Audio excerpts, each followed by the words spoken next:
Lecture about Entomology 101 and climate change. This lecture will be how climate change is affecting insects and what you can do to help them. Now, some people want to argue that climate change is not real, but yes, it absolutely is.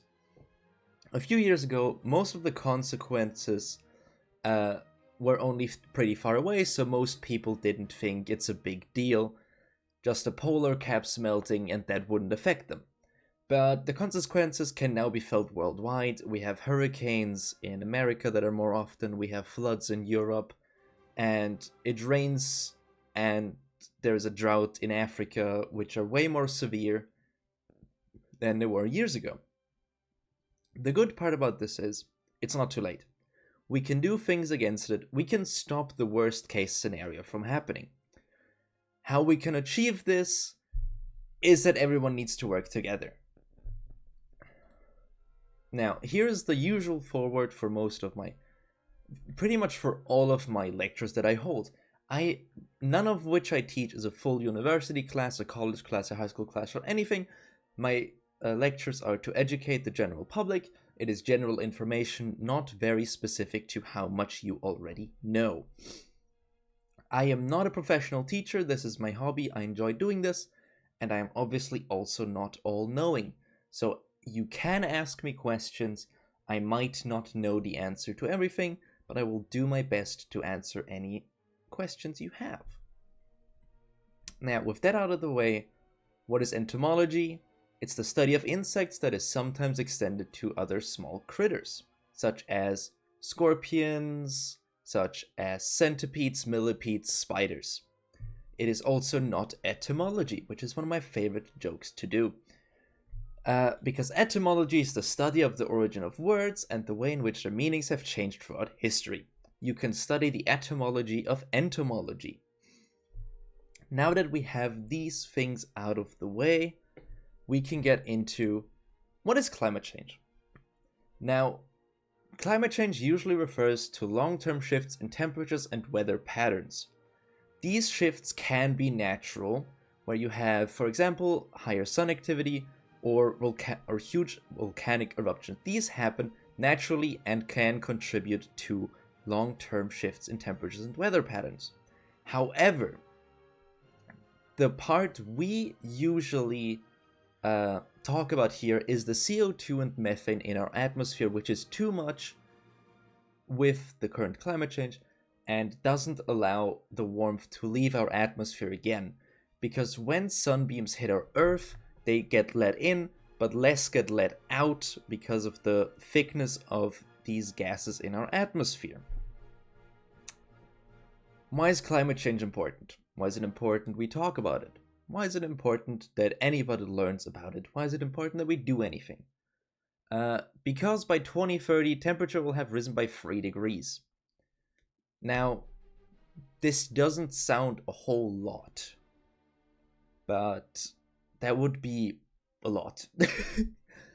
If you're going out from 0, so let's say you have 0 degrees Celsius outside, you would then have 3 degrees Celsius outside, which means it can never actually snow or freeze again. Which means less snow and just far more heat every day, every year, all the time. This is the general problem of climate change, is just warm temperatures. But scientists have calculated that we need it to stay at 1.5 degrees Celsius increase. Because then the repercussions are not as high. We will still face the consequences, but it will not be the worst case scenario. The good thing about this is the solutions we have will not only stop climate change, but will actually also improve everyone's lives and the environment. In the meantime, every time I finish a slide, I will then look into chat, so put your questions in, put your comments into, and I will then read it. That's the only part of it. Carbon emissions from things like cows are fine, as it's using existing CO2 and methane gas that already was in the system. The problem comes from fossil fuels that dig up buried gases that are not part of the system and add to it instead of pass it around. Yes. Another big problem is big cow farms, though, because cows breathe out methane, which can be too much. The main problem is still the CO2, which are the carbon emissions from cars and anything that runs on fossil fuels. Very correct, Sneakyhead. Thank you for your contribution. As Sneakyhead just pointed out, what's causing the climate change that we currently face? Humans. Ever since the Industrial Revolution, our CO2 emissions have gone up. Mostly through burning fossil fuels like gases, coal is also one of them. We also have oil. This then causes carbon dioxide and methane to escape into our atmosphere and stay there for too long because it's too much. This is mostly caused by cars and construction, which are the two main contributors to this. It can also extend to a lot of different things, because anything that runs on fossil fuels is technically bad for the environment. How does it affect us? Now, you might think it does only affect us through warmer temperatures, but that's not true. Although it does get warmer, there's also an increased frequency or an intensity of extreme weather events. So hurricanes might become more usual in America. There might be more floods throughout Europe. They might be more intense. More people might lose their homes. More people might lose their lives. There's also the rising sea levels, which are a huge problem when it comes to people living next to water. Their houses might actually just sink because of the rising sea levels, and it does change a lot of how we currently live. It also affects us in the loss of biodiversity. We need a lot of biodiversity because our planet has it. The amount of different species our planet needs to function is high. So if we lose certain species, that also might mean we get more of some other species which are harmful for us and could cause problems with food productions. For example, a lot of insects consume the plants we also need for food. But we'll get to more in depth about the insects in a second. Now, when it affects us, it also affects nature. The main aspect is the loss of biodiversity. A different part also is the forced migration that they have when their ecosystems become uninhabitable. You might then get some invasive species which are ruining another ecosystem that some other species needs, and it's just an endless cycle of ruining something. Statistics from the United Nations see that if we can keep it at 1.5 degrees Celsius at the end of 2030, only 4% of mammals will lose half of their habitat. Now, by 2 degrees, 8% of mammals lose half their habitat, which is far less severe than at the 3 degrees which scientists currently estimate we will reach, because 41% of mammals on land will lose half of their habitat. Those are a lot of different mammals that are losing their habitat, might have to migrate to somewhere else, and will cause even more repercussions for the whole ecosystems, for the whole Earth. Now, how does it affect insects? Obviously, for us entomologists, this is probably the most interesting factor, but it does affect them similarly to other animals, other mammals. A great example of things we have already seen is the peppered moth. We have seen how it evolves to adapt to the industrial evolution. If you don't know the story of the peppered moth, I will tell it now, because I think it's important and it's a very interesting one. When the industrial evolution started, a lot of black clouds came over the land, and with that a lot of soot was sitting on white trees, which the peppered moth used to camouflage itself.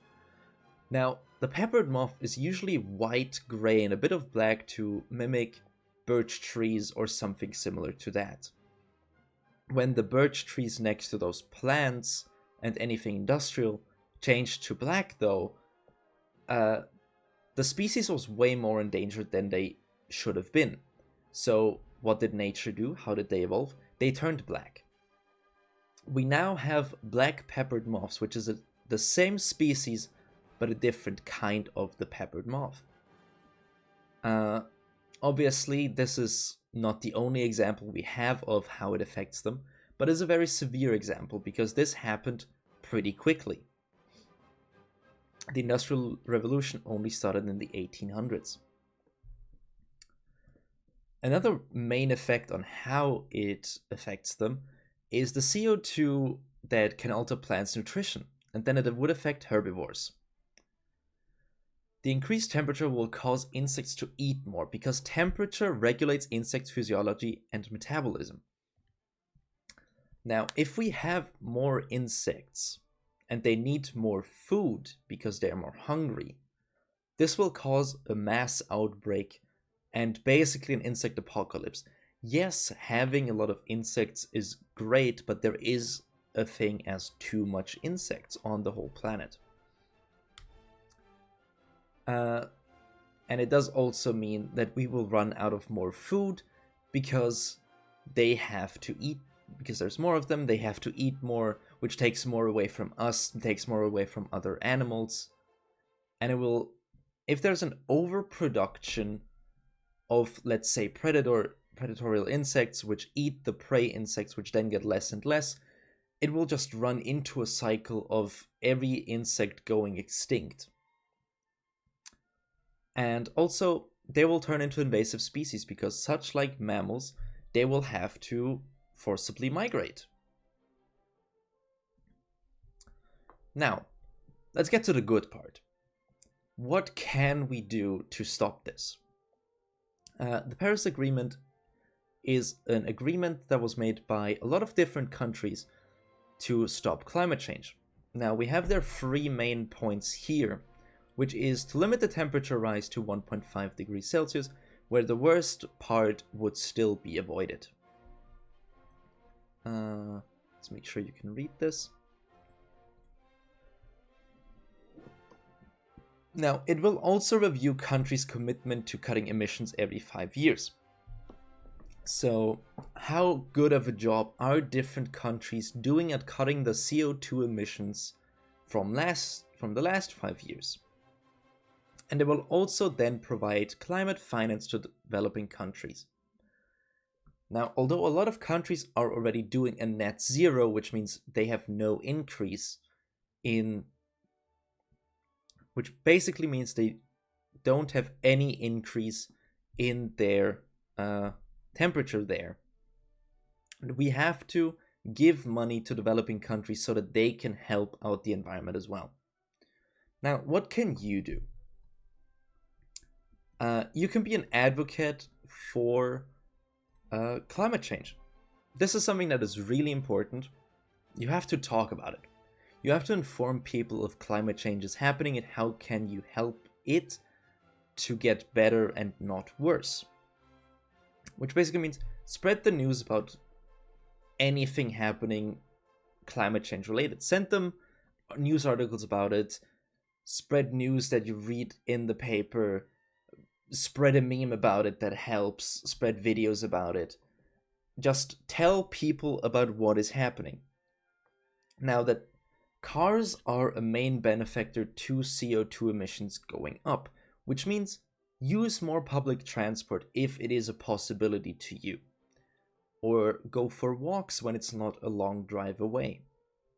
You do not have to take your car to go grocery shopping across the street or like a street further. You can also take public transport. It would also come you cheaper. Now, I have some videos from the United Nations that they put out in collaboration with different people to explain the Paris Agreement some more. Imagine it's the near future. You leave your house and the air is clean and fresh. We've cut air pollution and worked together to restore the forests and ecosystems that we've lost over the past decades and centuries. Oceans are healthy again, thriving, teeming with life. Soils have regenerated, bursting with fertility, and producing bigger crop yields for everyone. And as you leave your house, you get in a car or bus that's clean and electric, and it takes you wherever you want to go. And the rooftops of the buildings around you are green and living, all doing their part to keep global temperatures low. So, is this some impossible utopia? No, not at all. It's absolutely possible. And we already have the map that gets us there. The Paris Climate Agreement. And almost 200 countries have already signed on. Every 5 years, each nation has to report back on how they're reducing their carbon footprint and what they're doing to keep global temperatures from rising more than 1.5 degrees Celsius. These nations have to show how they are building resilience, saving lives, and protecting property against the increasing number of storms, droughts, and fires and floods. Signing on to the Paris Agreement is legally binding, and no one gets a pass, not even the biggest countries like China, India, Russia, the US, nor the small island states and the rest of the world. The Paris Agreement lets countries chart their own course to net zero emissions. It is up to nations, businesses, and people to find new ways of doing things. Everything from energy creation to transportation, manufacturing, and farming. This will spark a huge economic boom for the rest of the century. And it's already happening. New markets for everything from solar panels, electric cars, and energy-efficient appliances are creating greener jobs everywhere. This is personal for me. I don't want to choke on the air I breathe or see wildfires burning out of control. I don't want a world that is parched by drought. So for me and for everyone, the Paris Agreement is the way forward. This is how we can get to a world free from the threat of climate change. And we can definitely do it. We know it's in our grasp. So, let's keep working together. You too can protect what is left and repair what has been damaged. So help me spread the word by posting your support of the Paris Agreement. Thank you. That was a message from the United Nations YouTube. Isn't that great? There's also another video. What is the Paris Agreement? The Paris Agreement is a legally binding international treaty on climate change to limit global warming to well below 2, preferably to 1.5 degrees Celsius compared to pre-industrial levels. This requires economic and social transformation to face the climate challenges now and moving into the future based on the best available science. The Paris Agreement works on a 5-year cycle of increasingly ambitious climate action. By 2020, countries communicate their plans known as nationally determined contributions. Countries communicate actions they will take to reduce their greenhouse gas emissions in order to reach the goals of the Paris Agreement. Countries also communicate actions they will take to build resilience to adapt to the impacts of rising temperatures. This may include information on adaptation and finance flows. The Paris Agreement also provides a framework for financial, technical, and capacity building support to those countries who need it. Starting in 2024, countries report transparently on actions taken. Collective progress under the Paris Agreement will be assessed through a global stocktake. This will lead to recommendations for countries to set more ambitious plans in the next round.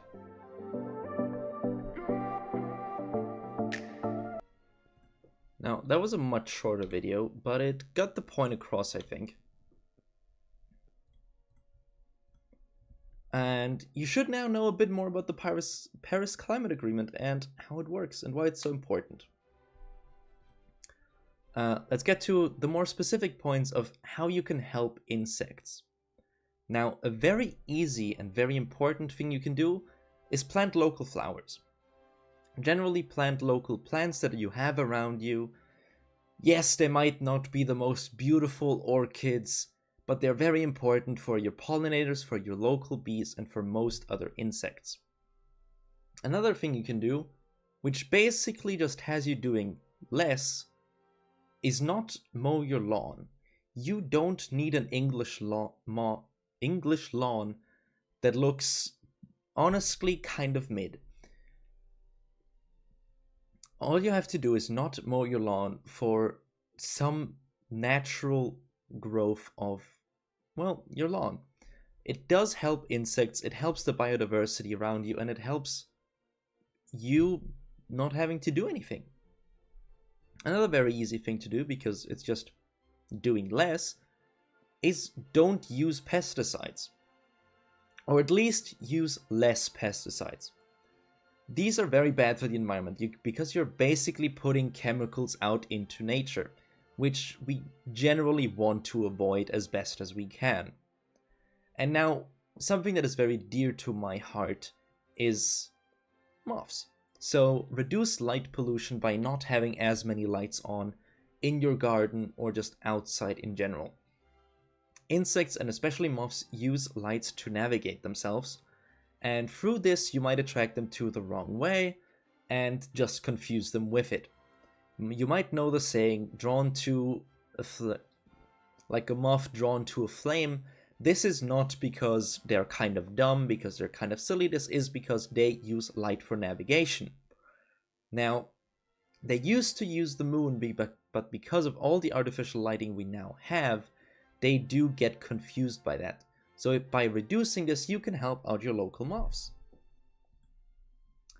What's something you can generally do for the climate, for the environment, would just be eating less meat, especially cow meat, because cows produce methane, and a lot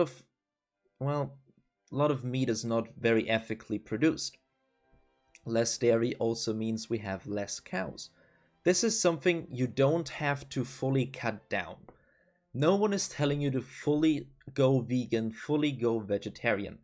This is really just cut it down from eating meat or using dairy products 7 days a week. Cut it down to 5 or 3. Now, if you can, you should also use public transport. Public transport is so much more energy efficient and uses so much less CO2 per person that it is a huge impactor. I know that in some places you cannot use public transport as well. I, for example, live on the countryside. Cars are very useful here. And if you can afford it, an electric car is very good for the environment. I am not telling you to get a Tesla. I'm just telling you to consider it. Maybe a hybrid, it's already better. And anything is better than a diesel car.